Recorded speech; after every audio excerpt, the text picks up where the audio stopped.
Sis, I maxed out your credit cards to buy my dream house. Sarah's voice bubbled with excitement through my phone speaker. Mom and Dad said you'd understand. You've always been the responsible one, and now it's my turn to have something nice. I stood in my small studio apartment, staring at the credit alert notifications lighting up my phone screen. My name is Emma Thompson, and at 29, I'd spent the last decade building my credit score to near perfection. Every payment on time, every debt carefully managed. All while working my way up from intern to senior financial analyst at Morris & Wade investment firm. Congratulations, I replied, my voice steady despite the trembling in my hands. When's the housewarming party? This Saturday. They'll come, right? I mean, you kind of have to. You basically bought it. Sarah laughed, that same carefree laugh she'd had since childhood, the one that always seemed to excuse her actions in our parents' eyes. After hanging up, I sat down at my small kitchen table, opened my laptop and began assessing the damage. Sarah had somehow gained access to all 3 of my credit cards, maxing them out to their collective limit of $45,000. The charges were all from the same day. A massive down payment on a house in the suburbs, the kind of place I'd been carefully saving for while living in my cramped studio. My phone buzzed again. This time, it was my mother. Emma, honey, don't be upset with Sarah. She really needed this. You know how hard it's been for her since she quit her job to focus on her influencer career. This house will be perfect for her content. I closed my eyes, remembering all the times my parents had justified Sarah's behavior. When she borrowed my college fund for her failed boutique venture. When she took my car and totaled it, leading to my insurance being cancelled. Each time, the refrain was the same. Be understanding, Emma. Sarah's following her dreams. You're the stable one. You can handle it. But this time was different. This time, I had proof and a plan.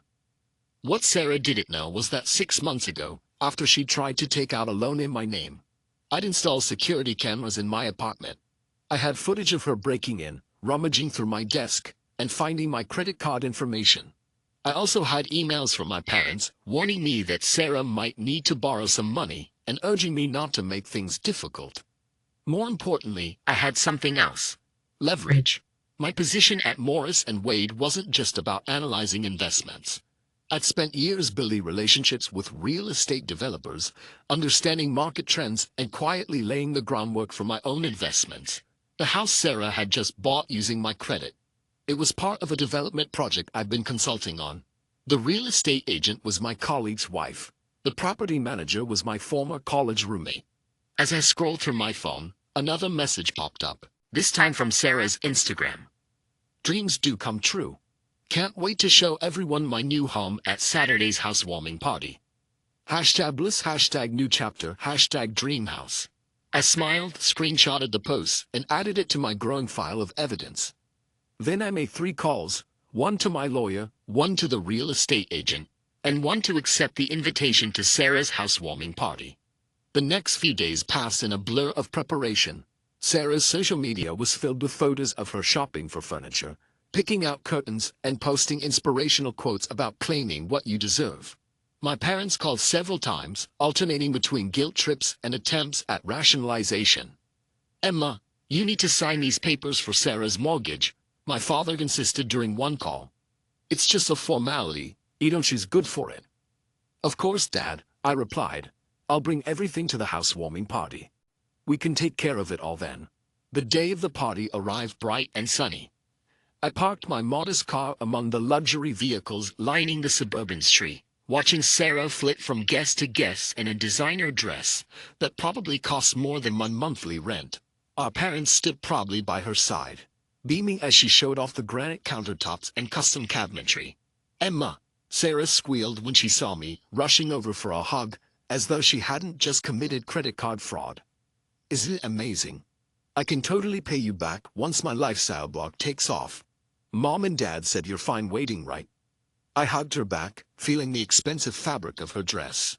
Actually, I have something for you. A housewarming gift, you could say. Sarah's eyes lit up. She'd always loved gifts, especially when they came at someone else's expense. Really? You didn't have to. I mean, you already helped with the house. She giggled, gesturing at my maxed-out credit cards. Oh, but I insist, I said, reaching into my bag. In fact, Why don't we gather everyone around? Mom, Dad, could you join us? I think the whole family should be here for this. My parents exchanged nervous glances but made their way over. They knew that tone in my voice. It was the same lie I'd used when I discovered Sarah had stolen my college fund. The one that meant I wasn't going to quietly clean up her mess this time. As a small crowd gathered, drawn by Sarah's excited squeals about a surprise gift, I pulled out a thick manila envelope. Sarah, you always say family helps family, right? That we should share our blessings. She nodded enthusiastically, already reaching for the envelope. Totally, that's why I knew you wouldn't mind about the credit cards. We're sisters. Well then, I said, my voice carrying across the marble floor foyer, let me share something with you. I opened the envelope and began removing its contents, laying them out on the elegant entryway table one by one. The security camera footage of Sarah breaking into my apartment, printed in clear, color photos. The credit card statements showing the fraudulent charges. The emails from our parents conspiring to use my credit. The Instagram posts where Sarah bragged about her new house. Helpfully time-stamped and notarized. And finally, the piece de resistance. Documentation showing my connection to the development project, the real estate company, and most importantly, the property itself. Sarah's face shifted from excitement to confusion to horror as she realized what she was seeing. Our mother gasped, clutching her designer handbag like a shield. Our father started to speak, but I held up my hand. I'm not done, I said calmly. There's more to my gift. I pulled out the final document, a letter from my lawyer outlining exactly how much trouble Sarah was in for credit card fraud, identity theft, and breaking and entering. The letter also detailed my parents' liability for aiding and abetting these crimes. You see, Sarah, I continued, my voice clear in the now silent room, when you decided to borrow my credit cards, you didn't just commit fraud. You did it to buy a house in a development where I'm an investor. Every document you signed, every form you submitted, every piece of paperwork you forged, it all crossed my desk eventually. The color drained from Sarah's face as the implications sank in. Our mother stepped forward, already launching into her familiar defense. Emma, you're being dramatic. Sarah just needed a little help. No, Mom, I cut her off. What Sarah needs is to face consequences for once in her life. And what you and Dad need is to stop enabling her. I turned back to Sarah, who had sunk into one of her new designer chairs, her perfect housewarming party crumbling around her. So here's what's going to happen. You have two choices. Either you can face criminal charges for fraud, which given the amount of money involved and the clear evidence I have, will likely mean jail time. I paused, letting that sink in. Sarah's eyes were wide with fear now, her earlier bravado completely gone. Or, I continued, you can sign these papers. I pulled out another set of documents. They transfer the house to me as rightful owner, since it was my credit that paid for it, and include a confession of your fraud along with a payment plan for every penny you stole. You can't do this, Sarah whispered, but there was no conviction in her voice. Mom, Dad, tell her she can't do this.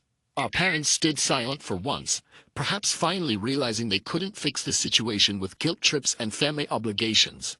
The other party guests had quietly moved to the edges of the room, watching the drama unfold with a mix of shock and fascination. Actually, I can, I replied. And I am. You have until the end of this party to decide. Choose wisely, sis. With that, I picked up my bag and walked toward the door, pausing only to take one last look at the house Sarah had thought would be her dream come true. Oh, and Sarah, consider this the last gift I'll ever give you. Family helps family, right? The sound of Sarah's sobs followed me out the door, but for the first time in my life, I didn't turn back to fix her mess. Sometimes, the best gift you can give someone is the chance to finally face reality. The next morning, my phone erupted with notifications. Sarah had spent the night posting tearful Instagram stories about family betrayal and forgiveness, carefully crafting her narrative to paint herself as the victim. Each post was more dramatic than the last, complete with carefully filtered selfies showcasing her mascara-stained cheeks. I sipped my coffee, watching the family drama unfold on my screen. My parents had called 17 times since I left the party, leaving increasingly desperate voicemails. Emma, please, my mother's latest message pleaded. We can work this out as a family. Sarah made a mistake, but she's your sister. Think about what this will do to her future. I thought about my own future, The one I carefully built while Sarah coasted through life on family sympathy and second chances. The security footage of her breaking into my apartment was still open on my laptop. A stark reminder that some mistakes weren't just mistakes, they were choices. My lawyer Diana called around noon. The papers are ready, she said, her tone professional but with a hint of satisfaction. Has your sister made her decision? Not yet, I replied, but she's never faced real consequences before. The threat of jail time should be enough to. A sharp knock at my door interrupted me. Through the peephole, I saw my father standing in the hallway, his face set in a stern expression he used throughout my childhood when laying down the law. I'll call you back, I told Diana. I opened the door but blocked the entrance. Dad. Emma, he said, trying to look past me into the apartment. We need to talk about this ridiculous situation with your sister. Ridiculous? I raised an eyebrow. Is that what we're calling credit card fraud now? He shifted uncomfortably. You know what I mean. Sarah's devastated. She had to take down all her social media posts about the house. Her followers are asking questions. This could ruin her influencer career. Her career? I couldn't help but laugh. Dad, she committed multiple felonies. Her career should be the least of her concerns right now. Don't be dramatic, he started, but I cut him off. You want to talk about dramatic? Let's talk about the emails you and Mom sent, encouraging Sarah to borrow my credit cards. Let's discuss how you plan to happy sign mortgage papers under false pretenses. Should we call Diana and review the legal implications of conspiracy to commit fraud? The mention of my lawyer made him pause. For the first time, I saw a flicker of fear in his eyes. You wouldn't really press charges against your own sister. Why not? I met his gaze steadily. She wouldn't really steal from her own sister, right? You wouldn't really help her do it, right? He ran a hand through his graying hair, and suddenly he looked older, smaller somehow. The authority figure who had always sided with Sarah, always found a way to excuse her behavior, was finally facing the reality of their choices. What do you want? He asked quietly. I want Sarah to sign the papers, I said. I want her to take responsibility for once in her life, and I want you and Mom to stop enabling her. And if we don't? I pulled out my phone, showing him the folder of evidence I'd compiled. Then I let the law handle it. Your choice, Dad, just like it was your choice to help her steal from me. He left without another word, but I knew this wasn't over. Sarah had never accepted consequences gracefully, and our parents had never stopped trying to shield her from them. Sure enough, by evening, Sarah launched a new offensive. She showed up at my office, tears flowing perfectly down her cheeks, dressed in a summer outfit that probably cost more than the credit card payments she'd never made. Emma, please, she sobbed as my colleagues tried not to stare. I know I messed up, but I can't go to jail. What about my followers? What about my brand? I led her to a private conference room, maintaining my composure even as she continued her performance. Your brand? I asked quietly. You mean the one you built while living rent-free with Mom and Dad? The one you financed with stolen money and family guilt? That's not fair, she protested. I'm trying to build something. You've always had it so easy, your perfect job, your perfect credit score. Some of us have to take risks to succeed. Risks? I opened my laptop, pulling up the security footage. Is that what we're calling breaking and entering now? Taking risks? She fell silent, watching herself on screen as she rifled through my desk, triumphantly holding up my credit card information. Here's the thing, Sarah, I continued, my voice level. I don't care about your brand. I don't care about your followers. I care about justice. You stole from me, and now you have a choice to make. The papers or the police. It's that simple. Mom and Dad will never forgive you for this. She tried one last time. Maybe not, I agreed. But I'll never forgive them for what they've already done. Ball's in your court, sis. Choose wisely. After she left, I received a series of texts from our mother, each more guilt-laden than the last. Your sister is crying herself to sleep every night. How can you be so cruel to your own family? We raise you better than this. I finally responded with a single message. Yes, you did raise me better than theft and fraud. Pity you didn't do the same for Sarah. That night, as I reviewed the transfer papers with Diana over a video call, she pointed out something interesting in the property records. Your parents took out a second mortgage on their house last week, she said. Right after Sarah used your credit cards. Let me guess, I said, the pieces clicking into place. They were planning to help her pay off my cards slowly, hoping I wouldn't notice the charges until it was too late. Exactly. They were in on this from the start, Emma. This wasn't just Sarah being impulsive. This was a calculated family decision, one that deliberately excluded you. I thought about all the family dinners I'd missed because I was working late, all the vacations I'd skipped to build my savings, all the times I'd heard Emma will understand when Sarah needed something at my expense. Send me everything you have, I told Diana. Every email, every document, every record. It's time my family learned that understanding doesn't mean accepting abuse. As I ended the call, my phone lit up with a message from Sarah. No tears this time, no manipulation. Just 2 words that told me she finally understood the gravity of her situation. I'll sign. The signing was scheduled for 10 a.m. at Diana's office. I'd arrived early, watching through the floor-to-ceiling windows as dark clouds gathered over the city skyline. Appropriate weather for what was about to unfold. Sarah showed up exactly 13 minutes late, our parents flanking her like bodyguards. She had traded her usual designer outfits for a simple black dress, playing the part of the repentant sister. But I caught the familiar gleam in her eye, the one that usually meant she had an ace up her sleeve. Before we start, Sarah announced, pulling out a folder of her own, I have something to show Emma. Diana started to object, but I held up my hand. Let's see what she's got. Sarah spread several documents across the conference table with theatrical flair. Remember when you helped me start my first business, that boutique that failed? Well, I kept every paper you signed, including this. She pointed to a document bearing my signature. You agreed to be a guarantor for all my business ventures, past, present, and future. So if I go down for fraud, you're coming with me. Our mother smiled triumphantly. Our father crossed his arms, looking pleased for the first time since the housewarming party. I picked up the paper, examining my signature carefully while Sarah continued her speech about family loyalty and mutual destruction. When she finally paused for breath, I looked up at Diana and nodded. Show them, I said quietly. Diana opened her laptop, turning it to face my family. On the screen was a video from 6 years ago, security footage from my first apartment. It showed Sarah at my desk, practicing my signature over and over, getting better with each attempt. I knew about the forgery, I said, my voice steady. I've known about every document you've faked in my name, every signature you've practiced, every scheme you've planned. Why do you think I installed cameras in the first place?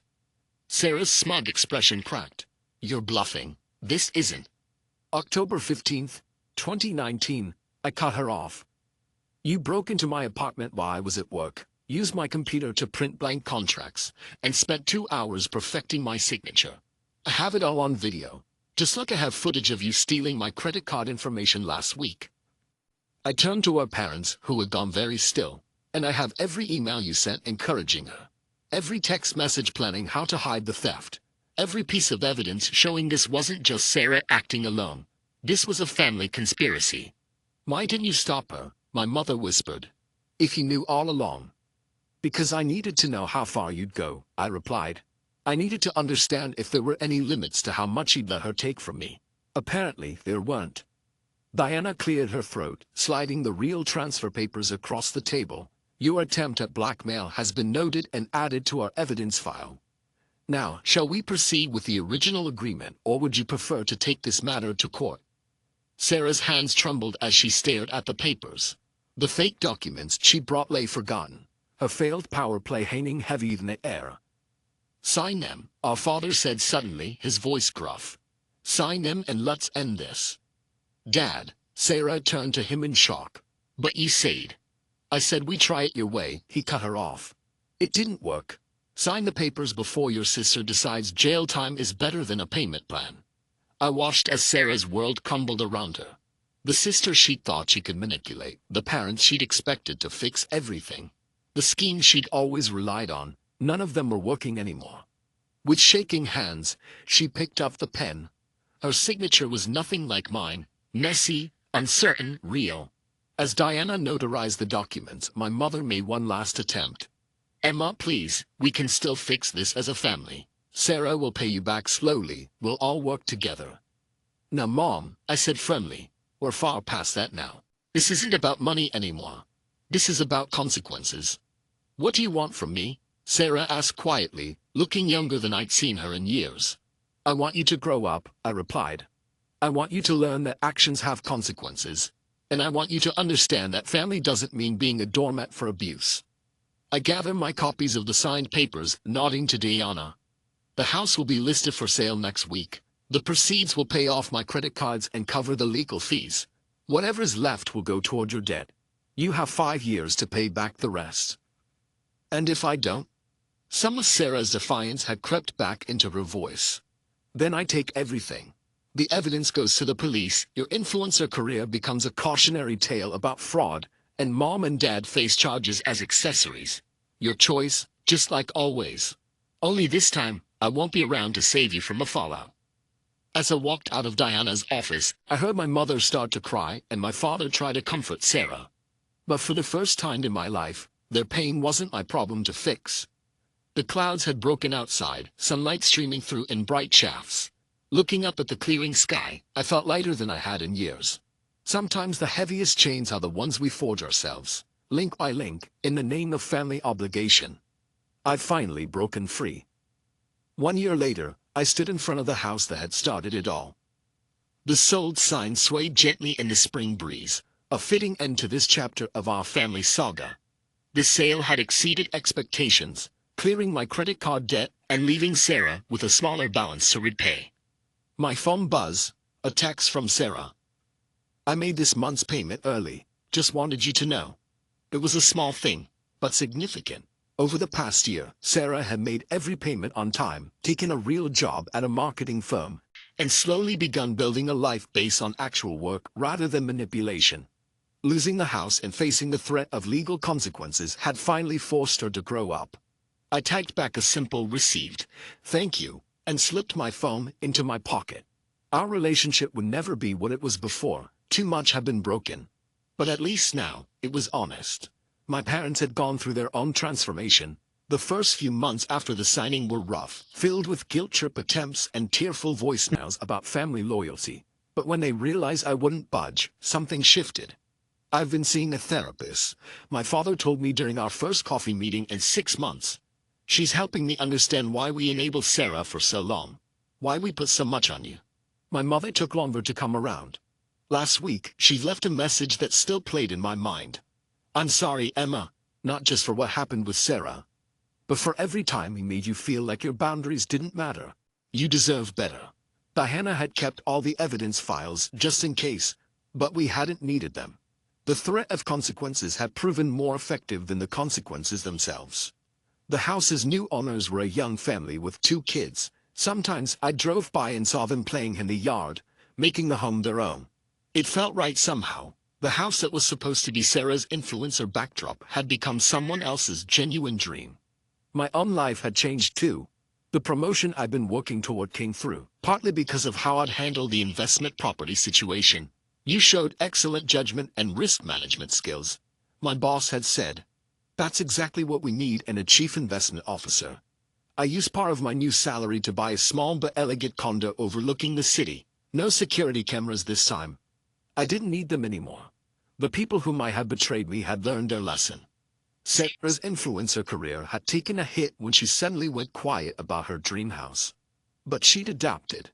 Her new content focused on financial responsibility and learning from mistakes. Ironic, but at least it was authentic. Your sister's latest post actually made sense. My colleague James mentioned during lunch. The one about how family love shouldn't require sacrificing your self-respect. I'd seen the post. Sarah had written about our situation without naming names, admitting her mistakes and sharing what she'd learned. The comments were filled with similar stories of family financial abuse and the courage it took to stand up to it. Today, standing in front of the sold house one last time, I felt closure. My phone buzzed again. A calendar reminder for dinner with my parents tonight. We'd started having monthly dinners, just the 3 of us. No Sarah, no drama. Just slowly rebuilding trust. They were different now. Their blind support of Sarah had been replaced by a more balanced understanding of family dynamics. They'd even started paying back their share of the money they'd helped Sarah steal without being asked. We want to make it right, my father had said. Not just the money, but everything. As I turned to leave, I caught my reflection in the car window. I looked stronger somehow, more certain. The woman who had let herself be used in the name of family obligation was gone, replaced by someone who understood that real love didn't require self-sacrifice. My mother had asked me recently if I regretted pressing charges, if I thought I'd been too harsh. I told her the truth. Sometimes the kindest thing you can do for someone is let them face the consequences of their actions. Sarah had needed to learn that lesson. So had they. I started my car, taking one last look at the house in my rearview mirror. The sold sign caught the afternoon light, glinting like a promise kept. A year ago, this house had symbolized everything wrong with my family. The theft, the lies, the manipulation. Now it represented something different. The courage to stand up for yourself, even when it hurts. As I drove away, I smiled. Sometimes happy endings don't look like what we expect. Sometimes they look like boundaries enforced, lessons learned, and new beginnings built on honest foundations. My phone buzzed one last time. A message from Diana. Dinner next week. I'm thinking of writing a book about financial abuse and families. Your story could help others. I typed back, count me in, as I headed home. After all, the best revenge isn't just success. It's using your experience to help others find their strength, too.